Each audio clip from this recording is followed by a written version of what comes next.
Somewhere between £200 and £2,000, there's a step with your name on it. That number is your surplus. The money left over after the bills. The money available to build something. And whether yours is £200 or £2,000, the danger is the same. You can use the right money at the wrong stage in your investment journey. Some people are making moves they haven't reached yet, borrowing complexities from someone at a stage further along. Others are still using systems they outgrew years ago. Both feel sensible from the inside, but cost you years. So if you have been asking, is my number enough? Ask a better question. What job should that number be doing now? Today we'll find your step. Let's spend 60 seconds recapping from the last video. This episode stands on a map we drew in part 1 of this video. You only need an outline. Your money has 4 homes: a pension, the locked home; a stock and shares ISA, the flexible home; property, the heavy home; a business, the concentrated home. Inside the first 2, you might place one borrowing patient asset, a broadly diversified low-cost index fund. And before any of these homes, there's a gate where you ask yourself some questions. Have I handled the expensive debt? Have I put in place a cash reserve in case of emergency? Because this is what makes staying invested possible in case of hard times. To watch the full video of that episode, click on the link on the screen. But here's everything you need today. The map shows you where your money can go. Your surplus, on the other hand, tells you what next. Let's make a distinction. Let me tell you why your surplus matters more than your salary. One refrain before we actually climb. Your salary is not the clearest sign of your financial stage. Your surplus is. Take 2 people. The first earn £90,000 a year, but after the mortgage, the car, the life the salary has built, only £150 is left at the end of the month. The second person earns £45,000 a year, and after everything, £600 is left. So, if you ask the world who is further ahead, who is more successful, they'll point at the first person. You ask the roots, on the other hand, will point to the second. As a matter of fact, it's not even close. Salary isn't the whole picture. Neither is surplus. What you already own matters. Your goal, tax position matters. But when you are deciding what to do with your next month money, surplus is where you start. Because you don't invest from your headline salary, you invest from what is left. And here is arithmetic behind it. The essentials of life are priced in pounds and other currencies, not percentages. Housing, food, getting to work. They don't care about how much you earn. So, as income rises, your surplus can grow faster than income. At least it can. Whether it actually does is a story waiting further up the road. Location changes the arithmetic too. Someone earning £50,000 in London compared to someone earning £50,000 in Liverpool are not on the same financial position. Same salary, different essentials, different surplus. So put your salary aside for the moment. For this decision, start with the number left over, your surplus. That number will point you towards 1 or 3 jobs. Step 1, automate. Step 2, allocate. And step 3, you optimize. You may move through the step quickly, but you do not skip the jobs it actually teaches.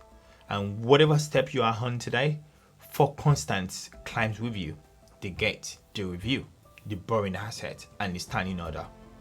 You will see them as you go along, so let's climb. For many people, step 1 begins in low hundreds of pounds each month. But that number doesn't define the step, the job does. In business terms, you're a startup. A startup is not a failed corporation. It is a company where simplicity is the strategy. Your first job is to make one automatic contribution live, a standing order. Payday comes, the money moves. No new decision required, because at this step, automation beats the amount. £100 that moves every month will outbuild £300 that wait for you to be ready.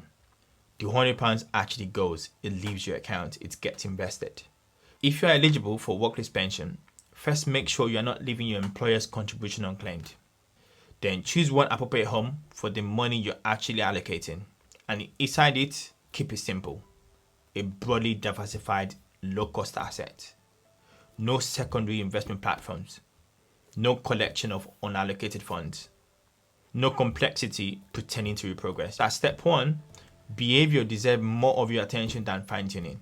Let starting matters more to you than searching for perfection. And remember, the new state pension is not linked to your final salary. If your national insurance record puts you on course for a full amount, that foundation may cover more of the modest retirement income than you think. You may not be starting from zero. The signature mistake here in step 1 is waiting. I will start properly when I can invest £500 or more. But the years spent waiting are years compounding once more. The job is not to begin impressively. The job is to begin. Step 2 begins when your surplus can serve more than one feature at once. The feature that is decades away and the one that arrives much sooner. In business time, your company has just made its first hire.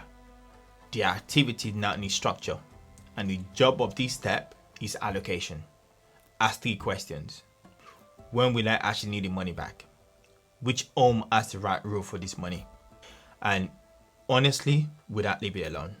Your answer may produce a split. Some money can go into pensions and some to ISA, and you can choose one deliberately. The most important word in here is not split. The most important word here is deliberate. Make the decision. Check it in your monthly review. Revisit it when life changes. The signature mistake here is drift. Remember how your surplus often grows faster than your income. Step 2 is where that sentence often goes to die. The salary raise lands, then the car changes. The weekly shopping grows. The better holidays become the normal holidays. Nothing feels reckless, but 18 months later, your income is higher and the number left over haven't moved much. Drift is not a character flaw. Drift is what happens when nobody watches the gap. That is why your monthly review exists. It is the watcher. Step 3 begins when small percentages stop being smart money. Taxes, fees, allowances. They were always there, but now they cost hundreds of pounds each year, sometimes thousands. In business terms, the company has hired a finance function. The job of this step is efficiency. The habit that brought you to this step has not disappeared. The automatic contribution still runs. The borrowing asset still lives inside. What changes is where your attention goes. Tax treatment now matters, alongside product choices. Pension tax relief may be working on serious money. Charges that once looked tiny now deserve your attention, and your home may begin to fail. And if for some reason you have used up your asset allowance and you have some extra money to invest, a general investment account may become relevant. Step 3 mistakes is buying sophistication. The quiet of step 1 is gone. You stop finding investments start finding you. The structured product, the exclusive opportunities, the things your colleagues say the bank don't want you to know about. Complexity arrives dressed as status. But the sophistication worth buying here is efficiency, not excitement. Now let me show you why the sequence matters. Swap the route. 2 versions of you. Same map, both sincere. The first has £200 a month, but runs step 3 moves. You have 3 platforms, HL, Trading 212, maybe Vanguard. Fee comparisons at midnight. Portfolio adjustment during your lunch break. And exclusive opportunities recommended by colleagues. 18 months of sophistication followed by quiet abandonment that comes with exhaustion. The surplus was real, the route wasn't theirs. The second has £3,000 a month, but still running step 1 moves. Everything remains in cash. Keeping it simple. 6 figures now sit in easy access account. No loss on the statement. Less buying power in real life. Simplicity here for so long has become avoidance. Opposite failures, same cause. The map was never the problem, the step was. Step 2 needs step 1 automation. Step 3 needs step 2 deliberate allocation. The discipline you build while the money is small is the same discipline you build while the money is big. You can move through these steps quickly, but you cannot skip the jobs that she teaches. So how do you know when you moved up? Not because your salary changed, because the next job became real. When your surplus has made the next job necessary, and it has remained necessary for something like 6 months, the graduation has already happened. You don't announce your next step. Your review notice it, and the ladder walked both directions. And if you don't have a surplus yet, then your route begins with cash flow. That is a sequence, not a failure. And some seasons, you may not have nothing to contribute. This is because you have a baby, or there's a shock in the income, a slow year in your business. Again, that is not failure. The review notices it, the allocation adjusts. The steps themselves are simple. First, automate, then allocate, then optimize, in that order. But even when the right system is running, something else may be happening. Small amount may be leaving your account quietly, month after month, unnoticed. So the next question is not, how do I build faster? It is, what is actually leaking from what I've already built? In case you missed the previous breakdown, the breakdown about pensions, ISA, property, business, it was drawn in part 1 and it's right up there. And if this series is becoming part of how you think, subscribe. It is built one episode at a time, in order, on purpose. Your life is already a business. The only question is whether you are running it.